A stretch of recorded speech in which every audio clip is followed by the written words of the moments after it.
स्वागत है दोस्तों फिर से एक नई वीडियो के साथ। तो ये वीडियो है क्लास 10th के विद्यार्थियों के लिए, ठीक है। विज्ञान, ये हम लोग सेट 2 करेंगे, मॉडल क्वेश्चन पेपर सेट 2। इसका जो एग्ज़ाम है वो आप लोग का 21 फरवरी को होगा, ठीक है। इसी के साथ आप लोग के लिए एक खुशखबरी है कि आप लोग का जो विज्ञान है उसके लिए हम लोग टोटल 500 ऑब्जेक्टिव क्वेश्चंस का PDF है जो आप लोग को फ्री में मिलेगा, ठीक है। तो चैनल को सब्सक्राइब कर लीजिएगा, उसका वीडियो भी अपलोड जल्द ही किया जाएगा और PDF भी आप लोग को जो है वो बिल्कुल फ्री में मिलेगा, ठीक है। 500 ऑब्जेक्टिव क्वेश्चन हर एक चैप्टर से लिए गए हैं। तब तक के लिए देखिए हम लोग करते हैं सेट 2, ठीक है। वो भी बहुत जल्दी आएगा। तो देखिए पहला क्वेश्चन है, इससे पहले सेट 1 करवा दिए, आप लोग देख लीजिएगा। तो पहला क्वेश्चन है, बोल रहा है कि किसी बिंब का अवतल दर्पण द्वारा बना प्रतिबिंब आभासी, सीधा तथा बिंब से बड़ा पाया गया वस्तु की स्थिति कहाँ होनी चाहिए। तो पहला का जो आंसर है ऑप्शन नंबर डी हो जाएगा, ठीक है। दर्पण के ध्रुव तथा मुख्य फोकस के बीच होनी चाहिए, ठीक है। चलिए दूसरा क्वेश्चन हम लोग देखेंगे। बोल रहा है कि वक्रता त्रिज्या r एवं फोकस दूरी f में संबंध है। तो इसका जो दूसरा का जो आंसर है ऑप्शन नंबर बी हो जाएगा, ठीक है। r बराबर 2f। तीसरा क्वेश्चन है हम लोग का, बोल रहा है कि जब प्रकाश किरण जल से हवा में तिरछी प्रवेश करती है तो प्रकाश की किरण मुड़ती है, किधर मुड़ती है। तो तीसरा का जो आंसर है वो हो जाएगा ऑप्शन नंबर बी, अभिलंब से दूर मुड़ती है, ठीक है। इस तरीका से कुछ अभिलंब से दूर। चलिए चौथा जो क्वेश्चन है, बोल रहा है कि अवतल लेंस से सदैव प्रतिबिंब बनता है, मतलब कैसा प्रतिबिंब बनता है अवतल लेंस से। तो चौथा का आंसर ऑप्शन नंबर ए हो जाएगा, सीधा एवं छोटा, ठीक है। पांचवा क्वेश्चन है, बोल रहा है लेंस की क्षमता का SI मात्रक क्या है। तो इसका हो जाएगा डायप्टर, आप लोग जानते हैं, ठीक है। चलिए छठा क्वेश्चन है, बोल रहा है कि समतल दर्पण द्वारा प्रतिबिंब बनता है। दर्पण द्वारा कैसा प्रतिबिंब बनता है। तो ये बनता है काल्पनिक प्रतिबिंब, ठीक है। चलिए अगला क्वेश्चन नंबर 7वां, बोला है कि मानव नेत्र जिस भाग पर किसी वस्तु की प्रतिबिंब बनाते हैं या तो बनते हैं उसे क्या कहते हैं। तो दृष्टिपटल या रेटिना, ठीक है। दृष्टिपटल या रेटिना दोनों होता है। आप लोग कहीं कहीं ऑप्शन में रेटिना भी लिखा रहता है, ठीक है। तो दोनों एक ही चीज़ है। आठवां क्वेश्चन है कि मानव नेत्र जिस भाग पर किसी वस्तु का प्रतिबिंब बनाते हैं वह है, मतलब कितने दूरी पर, मतलब न्यूनतम दूरी क्या है यही समझ लीजिए। इसमें मिसप्रिंट है लगता है कुछ। तो इसका जो आंसर होगा आठवां का ऑप्शन नंबर ए हो जाएगा, ठीक है, 25 सेंटीमीटर। नौवां क्वेश्चन है कि द्विफोकस लेंस द्वारा किस दृष्टि दोष को दूर किया जाता है। तो इसको किया जाता है जरा दृष्टि दोष के द्वारा, ठीक है। चलिए अगला है क्वेश्चन नंबर 10वां, तारे के टिमटिमाने का क्या कारण है। तो तारे के टिमटिमाने का कारण है वायुमंडलीय अपवर्तन, ऑप्शन नंबर बी इसका बिल्कुल सही है। अब चलेंगे क्वेश्चन नंबर 11वां की तरफ। बोल रहा है निम्नलिखित में से कौन सा पद विद्युत परिपथ में विद्युत शक्ति को निरूपित नहीं करता है, ठीक है, नहीं करता है। तो इसका हो जाएगा ऑप्शन नंबर बी IR², ठीक है। चलिए क्वेश्चन नंबर 12वां देखेंगे। तो क्वेश्चन नंबर 12वां बोल रहा है कि प्रतिरोध का SI मात्रक क्या है। तो प्रतिरोध का SI मात्रक ओम होगा।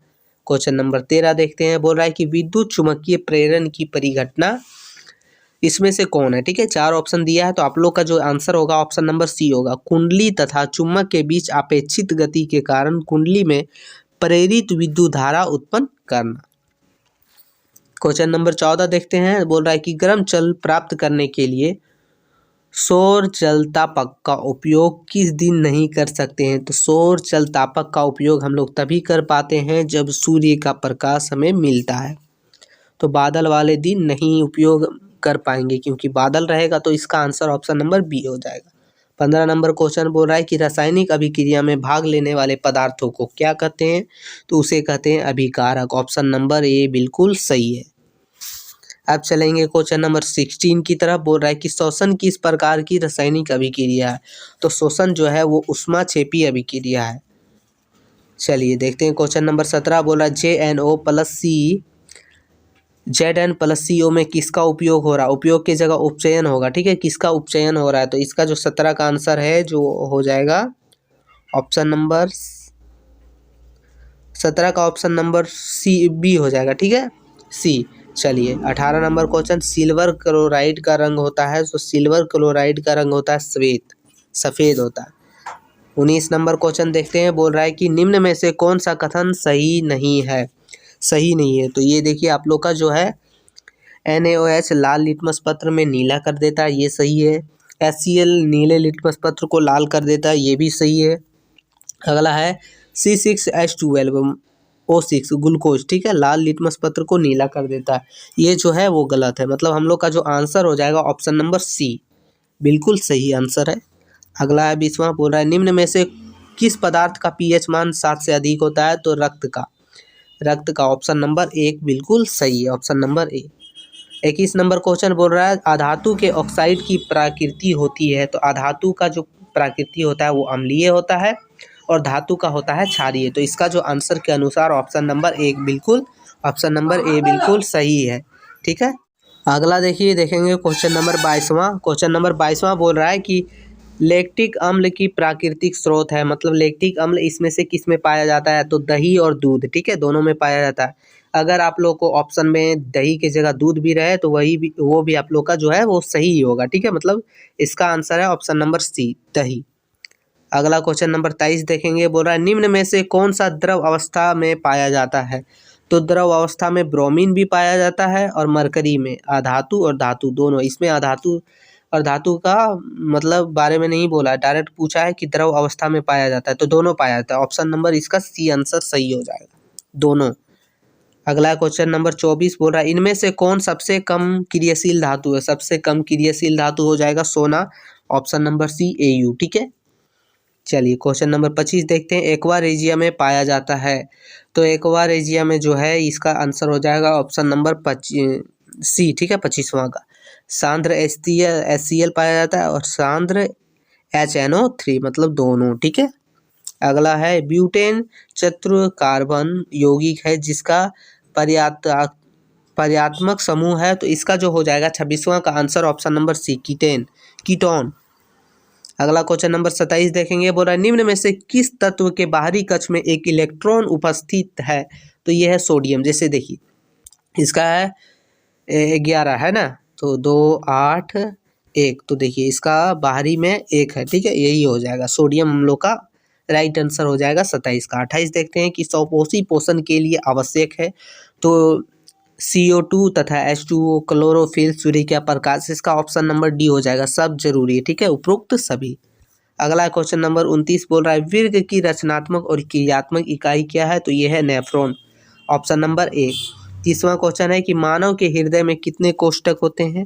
तो मानव के हृदय में जो है वो 4 कोष्ठक होते हैं, ऑप्शन नंबर डी बिल्कुल सही है। क्वेश्चन नंबर 31 देखेंगे, तो क्वेश्चन नंबर 31 बोल रहा है निम्नलिखित में से कौन सा पादप हार्मोन है? तो यहाँ 4 ऑप्शन है, ऑप्शन नंबर डी हो जाएगा, ठीक है। साइटोकाइनिन जो है वो पादप हार्मोन है, पादप हार्मोन मतलब पेड़ पौधे में पाए जाते हैं, ठीक है।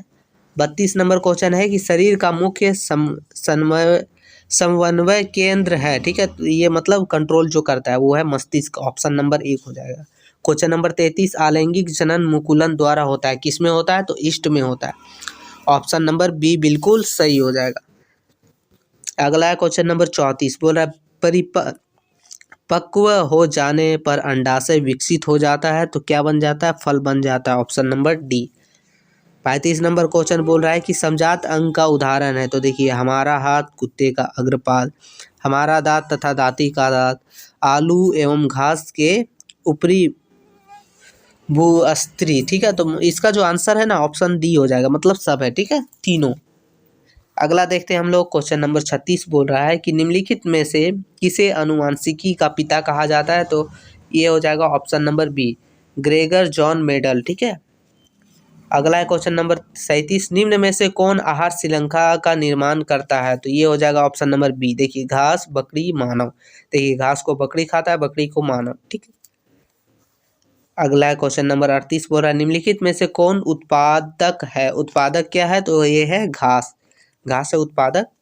39 नंबर क्वेश्चन है कि चिपको आंदोलन का मुख्य उद्देश्य क्या था, ठीक है, तो वो था वन नाशन रोकना, मतलब वन की कटाई हो रही थी उसी को रोकना था चिपको आंदोलन के द्वारा।